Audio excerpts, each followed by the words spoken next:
जानकारी के लिए आगे बढ़ते हैं। राजधानी भोपाल में 60 दिन बाद बाजार खुल चुके हैं। जिला प्रशासन ने अनलॉक 0.2 के तहत पूरा बाजार खोलने की अनुमति दे दी है। बाजार खुलने के बाद कोरोना के नियमों का पालन भी करना होगा और अगर नहीं करते पाए गए तो फिर इसके लिए निगरानी की टीम बनाई गई है। 118 टीमें 15 दिन तक निगरानी करने वाली हैं। बाजार में लापरवाही करने वाले दुकानदारों के खिलाफ कार्रवाई भी की जाएगी और दुकानों को सील किया जाएगा। इसके साथ ही संबंधित दुकानदारों को जुर्माना भी लगाया जाएगा।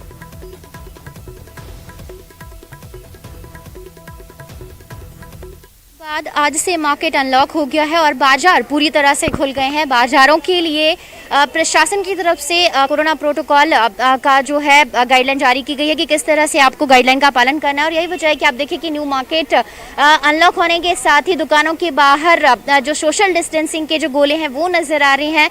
रस्सियां बनाई गई हैं, यानी इतनी दूरी के साथ आपको जो दुकानों में पहुंचकर सामान की खरीदारी करनी है। और सबसे बड़ी बात यही है कि मास्क लगाना अनिवार्य किया गया है। सारी दुकानों के बाहर सोशल जो डिस्टेंसिंग के गोले हैं वो बनाए गए हैं ताकि लोग दूरी बनाकर दुकानों पर खरीदारी करने के लिए पहुंचे। और सबसे बड़ी बात यह है कि जिला प्रशासन ने अनलॉक 2 को लेकर वैक्सीन लगवाइए और दुकान खुलवाइए का जो नारा है वो भी दिया था। और इसी के तहत दुकान खुलने से पहले यानी मार्केट अनलॉक होने से पहले सभी को वैक्सीनेट करवाया गया है। और मार्केट में कोरोना प्रोटोकॉल का पालन किया जा रहा है या नहीं, इसको लेकर भी जो जिला प्रशासन की टीम है, जो पुलिस की टीम है, वो भी मार्केट में पहुंची है और दुकानों में गाइडलाइन का पालन किया जा रहा है या नहीं, इसको लेकर भी अपनी निगरानी रखे हुए, क्योंकि 118 टीमें गठित की गई हैं जो कि राजधानी भोपाल के अलग अलग बाजारों में प्रोटोकॉल का पालन करने को लेकर नजर बनाए रखेंगी। और ये भी कहा गया है कि अभी हिदायत दी गई है कि आप लोग ज़्यादा से ज़्यादा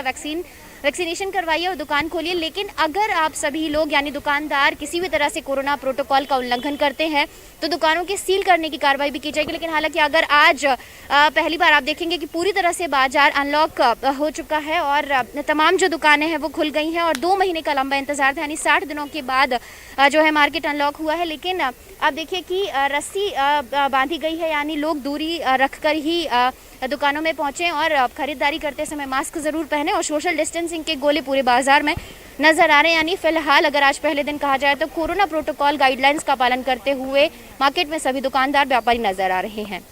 कैमरामैन क्लान सिंह के साथ रंजना दुबे, न्यूज़ 18 भोपाल।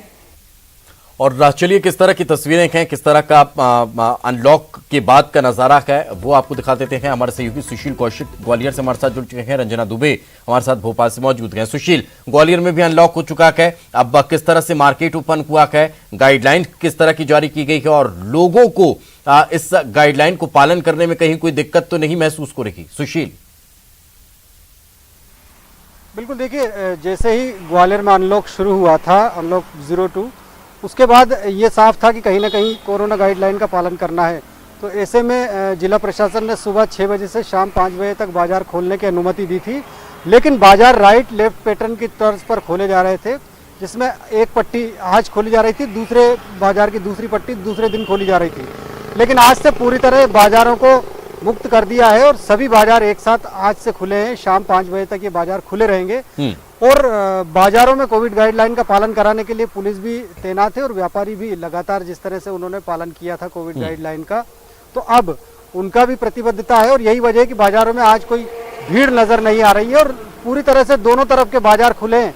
ऐसे में लोगों ने राहत भी ली है, जिनको जो सामान लेना था वो आज आसानी से लोगों को मुहैया हो रहा। हालांकि भीषण गर्मी पड़ रही है, इसके चलते भी लोग बाहर जो है बाजारों में बेहद कम निकल रहे हैं। बिल्कुल, लोग कम निकल रहे हैं और लोग जितना ज्यादा घरों में रहेंगे कोरोना उतना ज्यादा नियंत्रित हो पाएगा। जरूरत का सामान लेने के लिए जरूर लोग बाहर निकलते नजर आ रहे हैं। रंजना भी हमारे साथ मौजूद है। रंजना, आपने भी बाजार का जायजा लिया, किस तरह की तस्वीरें हैं, किस तरह से अब सोशल डिस्टेंसिंग मेंटेन हो पा रही है? रंजना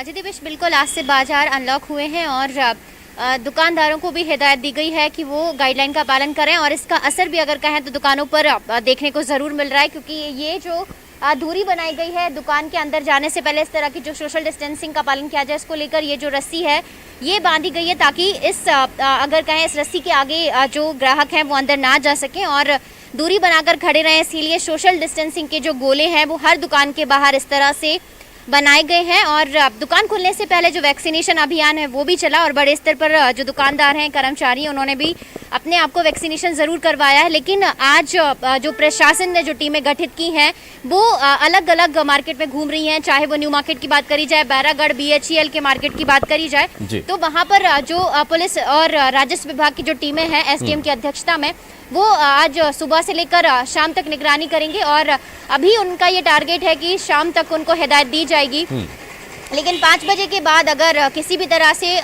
लोग लॉकडाउन प्रोटोकॉल का उल्लंघन करते हैं तो जुर्माने की राशि आज शाम से ही वसूलने की जो कार्रवाई है वो शुरू की मॉनिटरिंग कहीं ना कहीं बेहद महत्वपूर्ण है और यही मॉनिटरिंग लोगों को अवेयर करेगी कि नहीं, हमें भी अपनी जिम्मेदारी को समझना है और उसका पालन भी करना है। बहुत बहुत शुक्रिया रंजना इस तमाम जानकारी के लिए। सुशील हमारे साथ बने हुए हैं। सुशील, साथ में रखें, आगे भी आपसे चर्चा करेंगे। तो कहीं ना कहीं अब अनलॉक की तरफ प्रदेश बढ़ता नजर आ रहा है। आगे बढ़ते हैं। मुरैना में रेत माफिया के हमले पर ग्वालियर में सिंधिया ने कहा कि सख्त कार्रवाई होगी, जरूरत पड़ी तो CM से भी बात की जाएगी। साथ ही यह भी कहा कि अवैध उत्खनन के खिलाफ झंडा बुलंद था और रहेगा। आपको बता दें कि मुरैना में रेत माफिया ने वन विभाग की टीम पर हमला किया था, जिसमें दोनों तरफ से फायरिंग हुई थी और एक जवान घायल हुआ था। वन विभाग की यह टीम ट्रैक्टर ट्रॉली पकड़ने के लिए गई थी।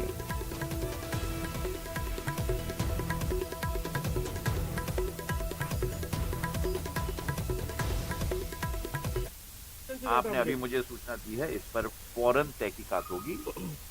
जरूरत है तो मैं मुख्यमंत्री जी से भी बात करूंगा, प्रशासन से भी बात करूंगा।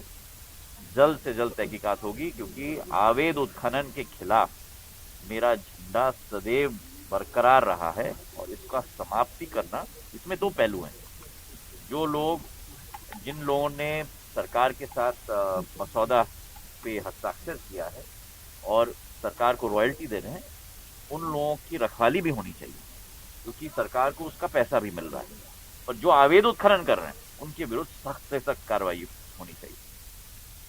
और इस वक्त हमारे सहयोगी सुशील हमारे साथ मौजूद हैं। सुशील, सांसद ने सख्त लहजे में कहा कि कार्रवाई तो होनी चाहिए और अवैध उत्खनन के खिलाफ वो लगातार अपनी आवाज उठाते रहे हैं।